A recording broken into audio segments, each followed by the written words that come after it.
Salut à toi, jeune passionné de la culture japonaise, c'est Ryuzaka de Steins Game, j'espère que tu vas bien, moi en tout cas ça va très bien. Bienvenue dans ce nouvel épisode de 5 bonnes raisons de voir, celui-ci est entièrement consacré à Noragami, comme dit dans le titre. Donc sans plus tarder, attaquons-nous aux 5 bonnes raisons de voir Noragami.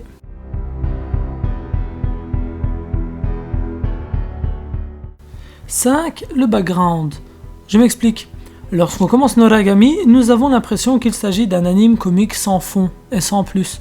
Mais en réalité, un passé intéressant de Yato permet de rendre l'anime beaucoup plus intriguant. En effet, Yato n'est pas un simple dieu de seconde zone, mais je n'en dirai pas plus pour ne pas vous retirer la surprise. Ce serait bête de vous spoiler ici.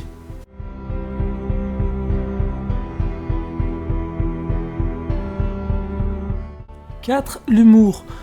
On en parlait il y a quelques secondes, mais l'humour est bien présent dans Noragami. Et il est bien travaillé. Enfin, un anime où l'humour ne se limite pas à un protagoniste qui se retrouve la tête dans la poitrine de son amie d'enfance, et celle-ci qui le frappera alors que c'est elle qui est tombée sur lui. Ah, que je déteste ça. La tête que peut tirer notre protagoniste vous feront au moins sourire, et c'est un anime qui se laisse voir très facilement grâce à ça.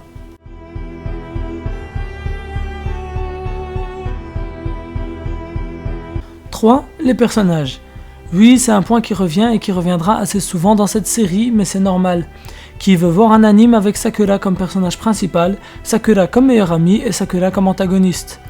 Personne, nous sommes d'accord, et si quelqu'un aimerait bien, je respecte totalement son côté masochiste, l'ami. Et dans Noragami, les personnages sont tous cool. Bon, Yukine pourrait vous faire chier à un moment, mais au moins ce n'est pas la fille principale pour une fois. Plus sérieusement, pour Yukine, il y a une raison et c'est très bien travaillé. Grosse mention à Kofuku, qui est énormissimement génial. Dans Noragami, il y a des personnages marrants, des personnages intrigants, des personnages intéressants. Bref, vous êtes servi à ce niveau-là.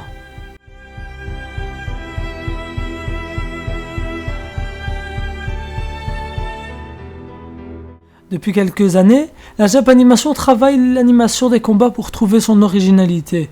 On se retrouve des fois avec quelque chose d'intéressant comme pour Noragami, mais des fois on tombe sur une animation qui cassera totalement le dynamisme du combat même. Pour exemple, même si je suis fan de l'anime, je n'aime pas du tout les combats de Kekai Sensen, qui avec le nom des techniques qui prennent tout l'écran et qui font ça comme si c'était un jeu vidéo, avec des cinématiques, brisent le dynamisme du combat. Dans Noragami, le jeu des couleurs utilisé pour les Ayakashi est juste énorme et les plans sont grandioses pour présenter des combats qui terminent souvent assez vite, mais qui sont vraiment plaisants à regarder.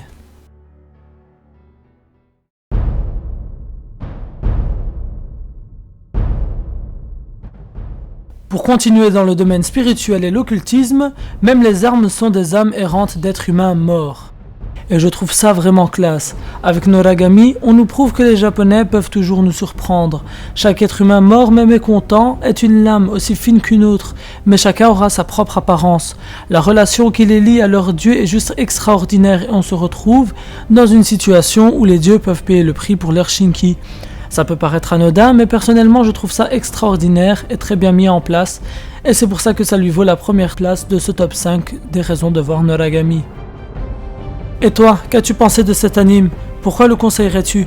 N'hésite pas à donner ton avis sur l'anime et sur cette vidéo dans les commentaires, à liker la vidéo, la partager, à t'abonner à la chaîne si ce n'est déjà fait, à voir mes autres vidéos sur les 5 bonnes raisons, peut-être que je te donnerai envie de voir un autre anime, si tu as le temps en plus pour les voir bien sûr, et n'hésite pas à laisser le titre d'un anime peu connu dans les commentaires, moi j'essaierai alors de faire un 5 bonnes raisons de voir là-dessus.